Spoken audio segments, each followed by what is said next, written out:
Mr. Harris, won't you introduce yourself and give me your DOC number for the record? My name is Warren Harris. My DOC number is 91119. Okay. Mr. Harris, I'm gonna read some information for the record. Please stop and correct me if you think anything is wrong, okay, sir? Yes, sir. Okay. First off, you've said your name and your DOC number.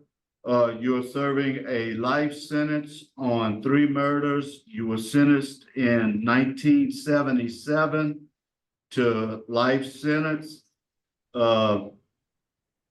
And at the time, I think you were 16 years old. Yes, sir, I was. Okay. All right. Your case today has been signed to Ms. Ledoux. Please answer any records that she may have. Good morning, Mr. Any Harris. questions? Good morning, ma'am. Mr. Harris, I don't know that I've seen anyone as diligent to try to get their GED as you have been. How many times have you taken the GED class, the testing? Ma'am, it has been maybe 3 or 4 times.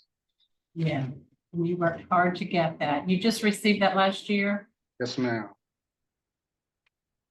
So Mr. Harris, you were a juvenile lifer, and were you resentenced or were you just given parole? Did you have to go back to court to be resentenced? I was resentenced, yes, ma'am. And in what year was that? I believe in 22, ma'am. I'm not certain. You may have to speak with my attorney concerning that.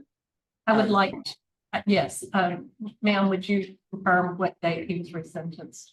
2021, I believe it was in. That's okay, just the year's fine, Okay. 2021, okay. The reason I'm asking that question is because although you've had 128 write-ups, Yes, the ma'am. last one occurred in 17. Yes, ma'am. It was 4 years before you knew you had an opportunity maybe to get out. Is that correct? Yes, ma'am. So what happened? What flipped the switch in 17 finally? Why did you stop having problems in prison in 2017? I stopped being around negative individuals, ma'am, and allow myself to only affiliate with positive individuals who were doing positive things. I engaged in my fellowship regularly. That took up most of my time. Well, I note that you did get involved in faith-based activities around that time. Yes, ma'am, I have. You started engaging in a lot of the opportunities in that particular subculture of the prison, the faith community. Yes, ma'am. I come from a Christian background. My family has always been spiritual believers, and I continue. Well, are you restarted? Because Yeah, looks like you weren't in the right track for many years there. I was not. No, I was not, ma'am. I read the background of the case itself. Pretty heinous crime. Yes, Crimes. ma'am. Yes, ma'am. I take full responsibility, ma'am. Okay. I really do. And I regret that had ever happened. So you have taken victim awareness. Yes, ma'am, I have. I want to hear in your own words, Mr. Harris, why should we consider letting you out? I have rehabilitated myself. God has allowed me to reevaluate my life and set out on a positive course. That positive course had led me to obtain several art certificates and healthcare provider.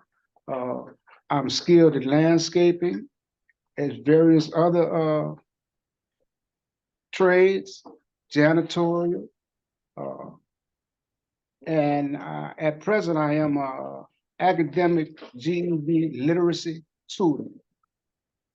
And I feel that I will be able to contribute to society in which the community I will live if given the opportunity.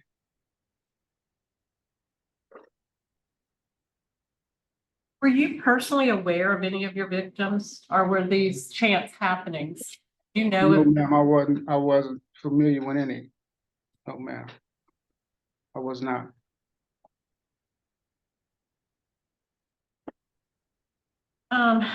in the record, it indicates that you haven't had family visits, but I do see that you have your sister and a niece.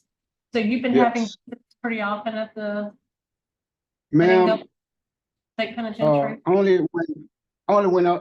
when they are able to. My baby sister, whenever she can, she's here. My niece, whenever she's available and has the time, she will come also.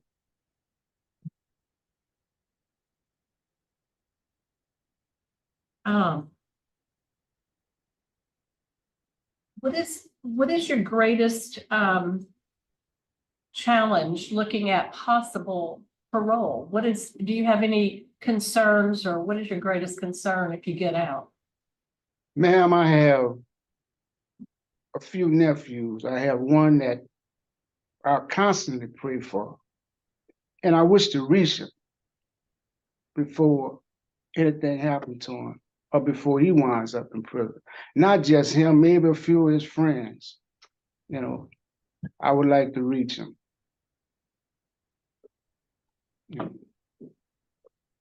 Um, I'm gonna reserve the right to come back and ask more questions later, but at this time, Mr. Freeman, I'm gonna turn it back over to you. Mr. Prater, you have any questions? Yes, sir. Mr. Harris, Yes, sir. you pled or you were found guilty of killing three Yes, sir. were those at different times? Tell me about the time in between each. It was different times. How long was it between each one?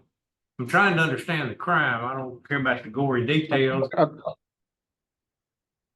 According to the records, it was from February 13, I believe, until April 6, I believe.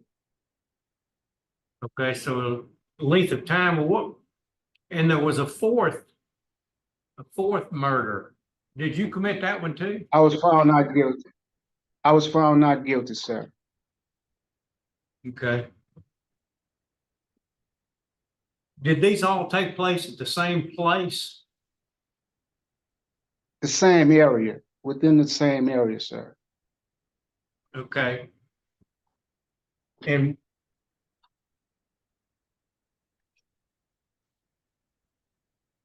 I'm trying to distinguish and find out, it sounds almost like a serial killer, okay?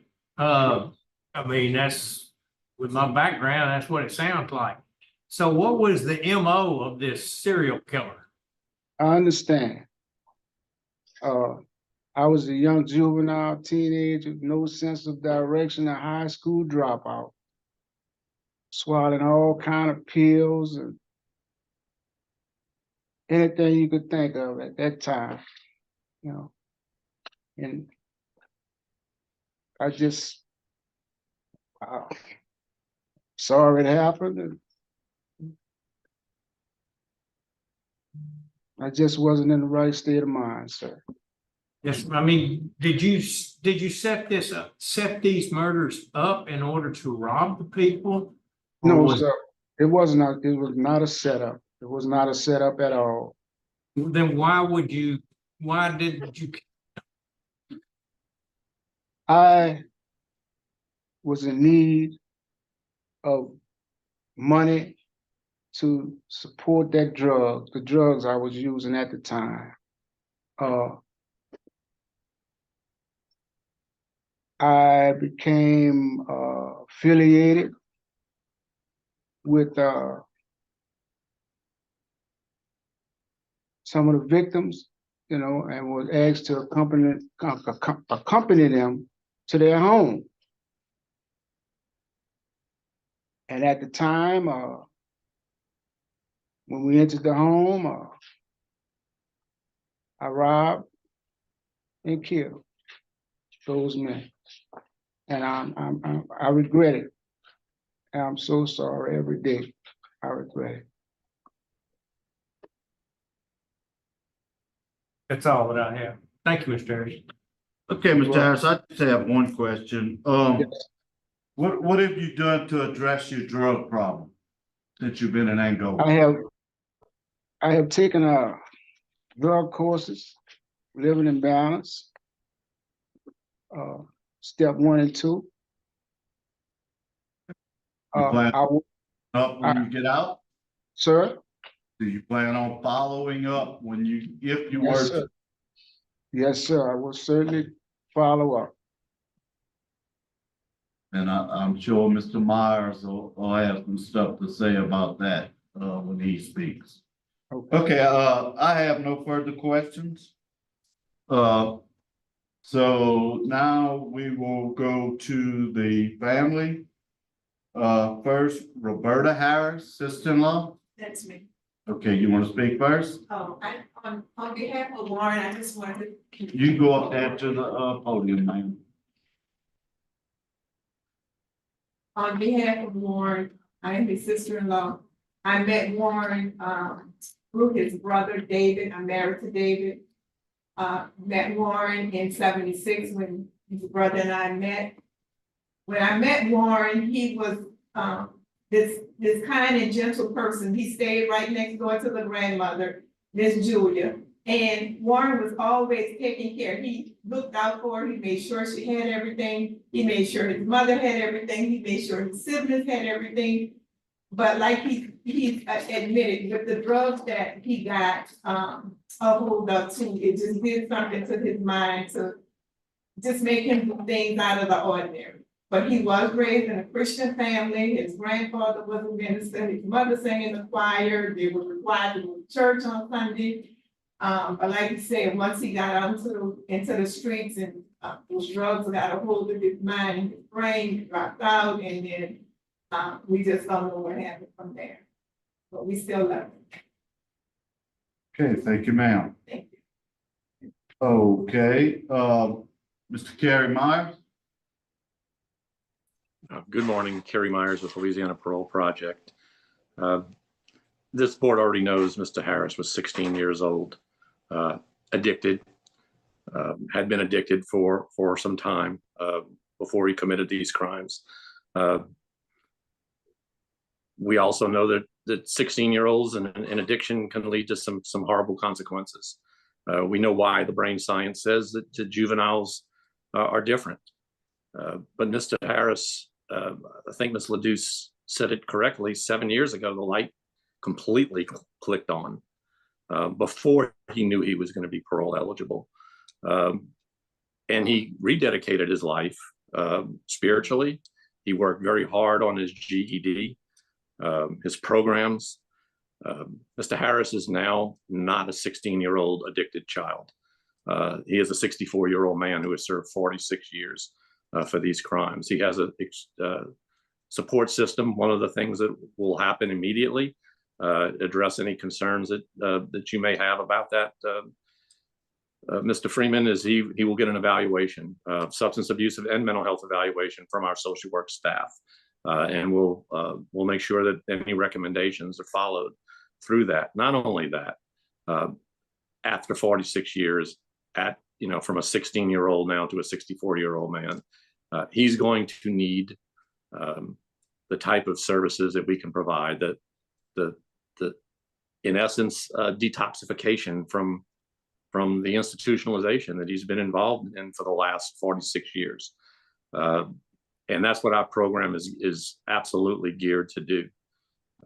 He will learn technology. He will, in steps, he will learn social norms, which are certainly different from when he entered prison.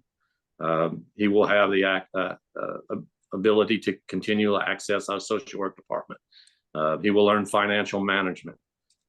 He is still healthy. He is still employable.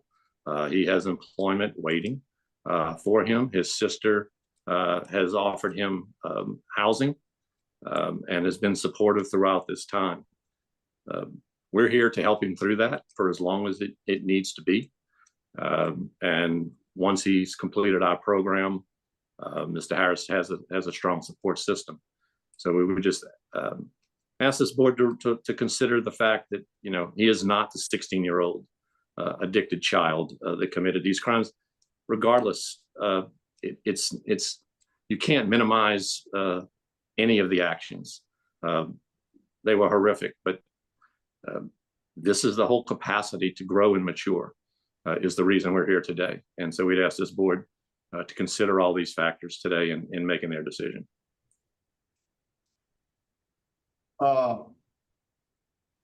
Before I go to the subject and the lawyer, Warden Falco, do you have any comments you would like to make?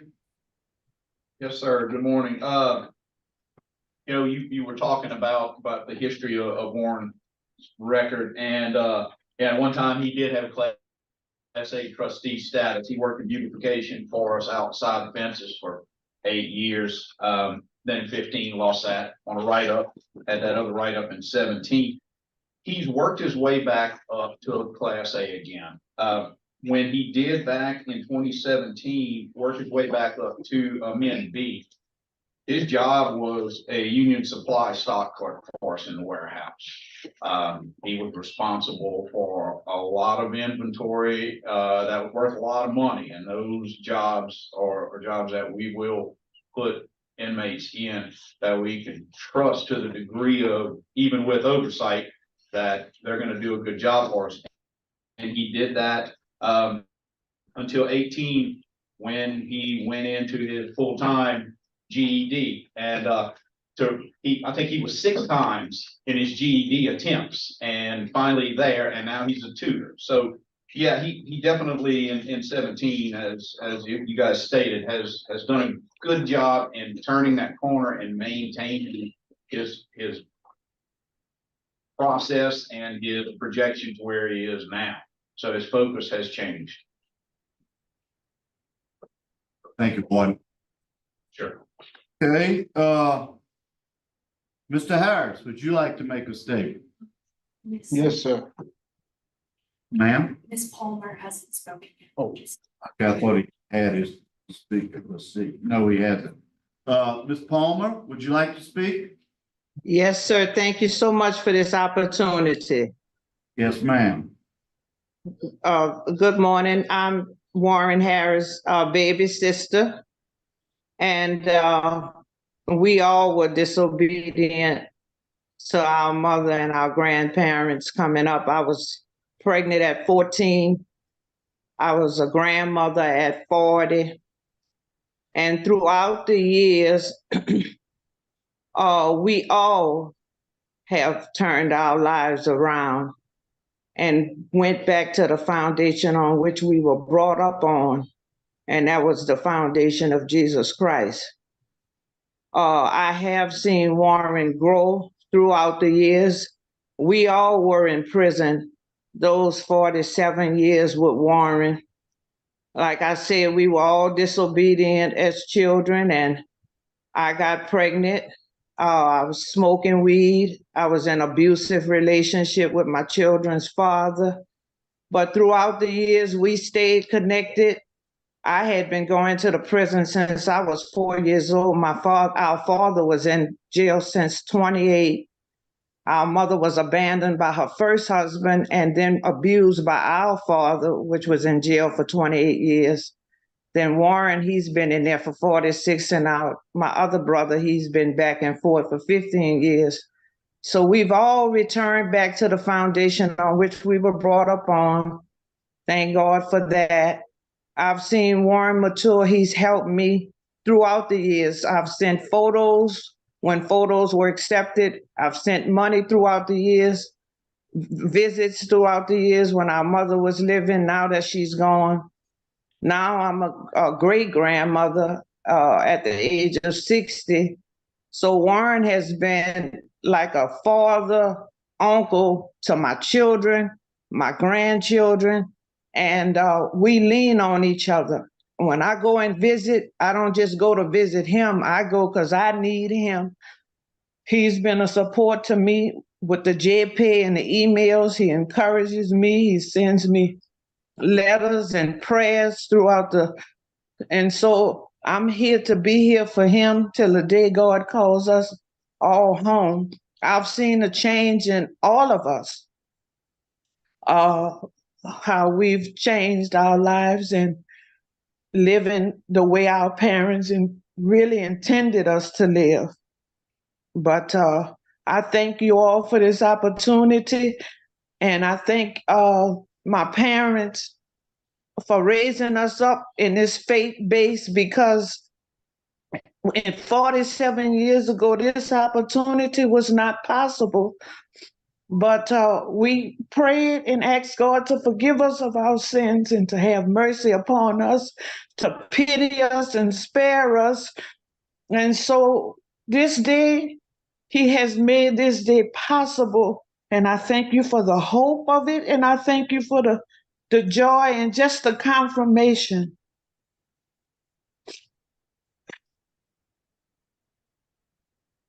Thank you, ma'am. Appreciate it.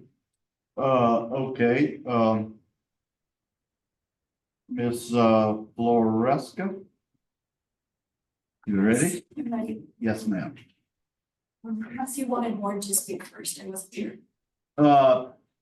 However y'all want to do it. Usually the inmate speaks first, so it's up to you. We can have Mr. Harris speak first. Okay, Mr. Harris, your attorneys, Yes. want you to speak.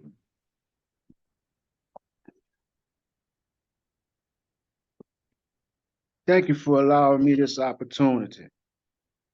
This morning, I now have the opportunity to address the Savall family, Palmer family, and the Delano family. This matter should have been addressed years ago, but because of matters concerning contact, I was not able to do so. To each family member of the victims, I sincerely apologize for taking the lives of your loved ones. I'm truly sorry and regret what had happened 46 years ago. Your family has suffered many years missing someone very special who has been taken away from you. I'm truly sorry. During my years of incarceration, guilty feelings has gripped me deeply. My guilt has motivated me to call out to God, asking for His help, for change within myself. My prayer had been answered. God allowed me to reevaluate my life and set me out on a positive course. I become a servant, giving my time and the very little resources I have, helping those who cannot help themselves. I continue praying, asking God to give me the ability and to continue to allow me to be a positive influence to those around me. I'm truly sorry and regret the offense I had committed. I apologize to the community for these crimes were committed. I'm very sorry and very remorseful. I appreciate this opportunity that has been given me. Thank you, and God bless you. Thank you. Now, Ms. Floresca, please. Good morning. My name is Abigail Floresca, and I'm a student attorney at Loyola Law Clinic, representing Mr. Warren Harris. In 1977, Mr. Harris committed devastating, horrible crimes, taking the lives of multiple men and striking fear and pain throughout the community. As you've heard today, Mr. Harris is deeply remorseful and ashamed of his crimes, and he's carried that remorse with him every day for 46 years. In these 46 years, he's channeled that remorse into processing the harm he caused and becoming this mature 63-year-old man he is now today. I know the board is well aware of Miller versus Alabama, how even children who commit heinous crimes still have the capacity to change. Mr. Harris is truly the personification of that ability to change.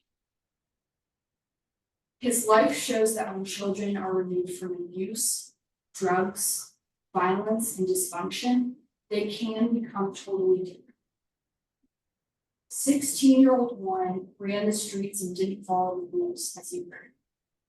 63-year-old Mr. Harris is a trustee and hasn't had a write-up in 7 years. 16-year-old Warren did all he could to numb himself with drugs. 63-year-old Mr. Harris finds peace and joy from singing in gospel bands like the Transformation Gospel Band, the Pure Heart Messengers. His favorite song to sing is Wind Beneath My Wings. 16-year-old Warren sat in his grandfather's church, nodding off high on heroin. 63-year-old Mr. Harris has earned 41 certificates for Bible studies and his contributions to ministries, such as the Leadership Builders. 16-year-old Warren took the lives of multiple men. 63-year-old Mr. Harris takes care of the elderly and the sick in hospice. 16-year-old Warren dropped out of the 8th grade and didn't see a future for himself. 63-year-old Mr. Harris spent 2 decades trying to get his high set, and when he finally earned his diploma, he immediately turned around and became a literacy tutor, helping others achieve the same thing that he did. Mr. Harris has earned a total of 56 certificates for programming and accomplishments throughout his time in prison, and he was dedicated to learning many years before Miller passed and parole was even a possibility. The board has asked about Mr. Harris's plan for recovery from addiction to drugs, given his history. And Mr. Harris has recognized that recovery is a lifelong process, and he will always be an addict, and that's always going to be a part of his life. But he's willing and ready to join Narcotics Anonymous meetings and anything else that the Parole Project is also going to support him with, finding those resources. I've included in the parole packet a list of local Narcotics Anonymous meetings in the area where he is going to be living.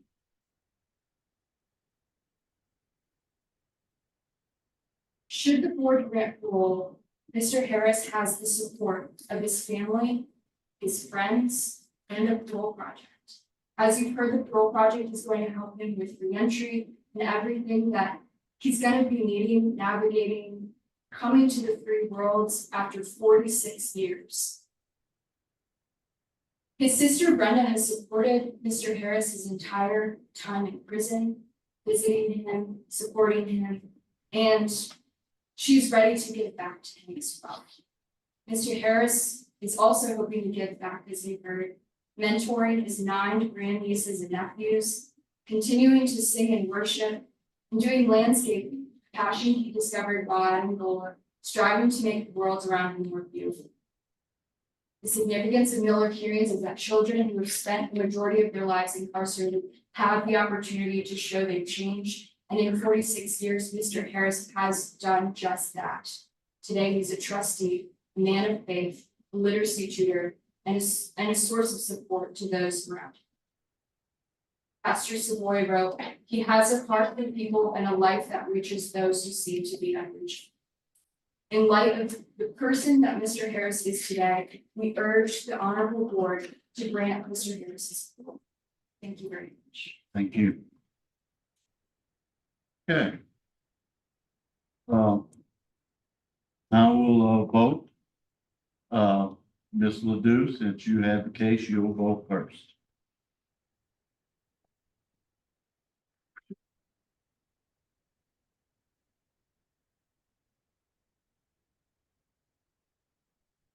Mr. Harris,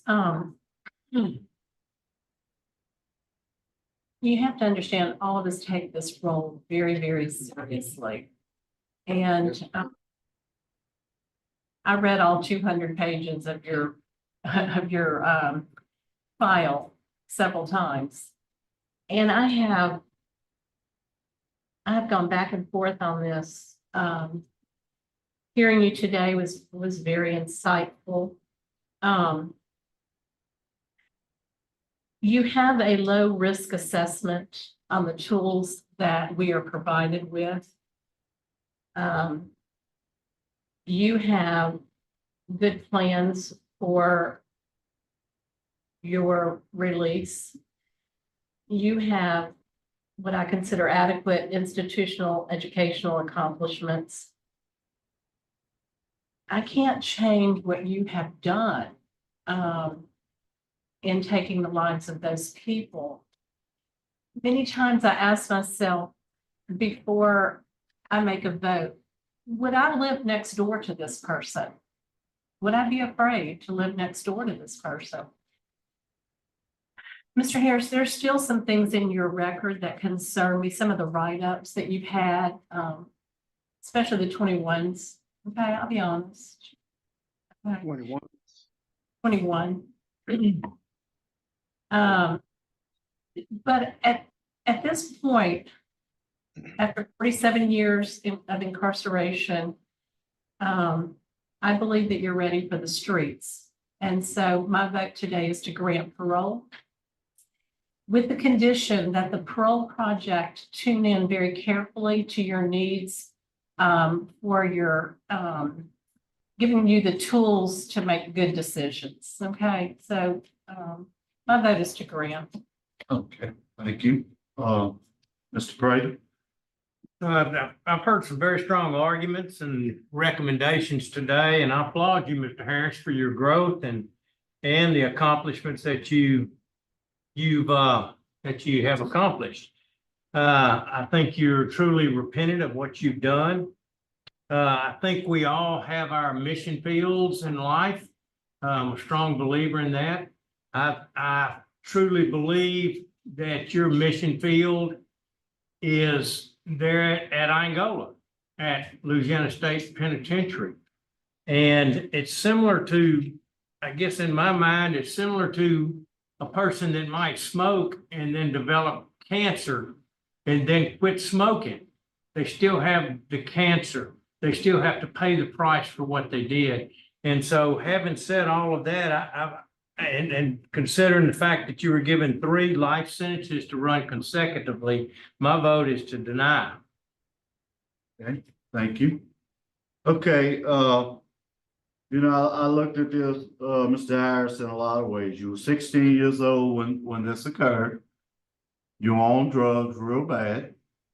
Yes, You know, that does not make any excuses for what you did. It was, like your lawyer said, it was a very horrific crime. But I do feel that you've done all you can do in Angola. That Thank you. that your work is done there, but you have plenty of work left.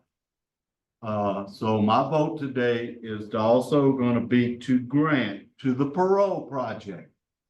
Okay, Mr. Myers, I want him very thoroughly drug treatment. I want him to look at that closely. And if he needs inpatient treatment, you get back with us, okay? Gonna do that. Also, I want you to have drug screens 2 times per month for the first 6 months. You fail any of those drug screens, I can promise you, you will be returned.